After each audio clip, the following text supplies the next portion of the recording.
মানে এগুলা কত সাল থেকে এটা এভাবে রয়েছে?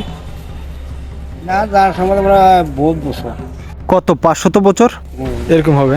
মানে এটা কারা তৈরি করছে? হিন্দুরা হিন্দুরা? হিন্দু তো বুঝছি, মানে মূলত এটা কি, এটা কি একটা রাজপ্রাসাদ নাকি একটা রাজবাড়ি। রাজবাড়ি? ও তাহলে বহুত আগ থেকে এটা এভাবে ইয়ে হয়েছে না? তো এটা কি এখন কেউ, মানে এটা কাদের আন্ডারে আছে এখন বর্তমানে? এটা এখন সরকার আন্ডার আছে, এটা পুলিশ ক্যাম্প আছে না, সামনে পুলিশ ক্যাম্প আছে? ওই সামনে পুলিশ।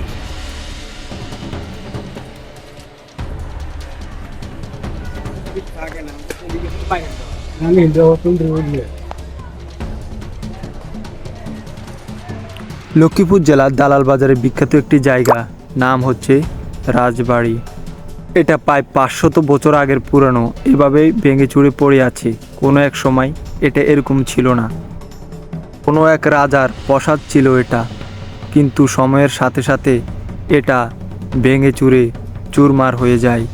এরপরেই এটা একটি পর্যটক হিসাবে এখানেই রয়ে যায়। প্রায় হাজার হাজার মানুষ প্রত্যেক দিন এখানে ঘুরতে আসে।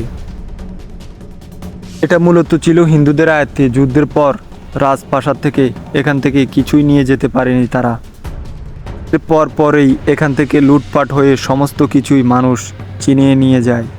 তখন থেকে এটা এভাবেই পড়ে থাকে। এটা প্রায় 500 বছর আগের পুরনো। এখানে প্রায় হাজার হাজার মানুষ দৈনিক ঘুরতে আসে পর্যটক হিসাবে। লোক মুখে শোনা যাচ্ছে এটার মাটির নিচে রয়েছে বিশাল বড় ধরনের গুপ্তধন, যার সন্ধান আজও কেউ পায়নি। তারা এখান থেকে চলে যাওয়ার পর যেসব গুপ্তধন লুকিয়ে রেখেছে সেটার সন্ধান আজও কেউ পায়নি।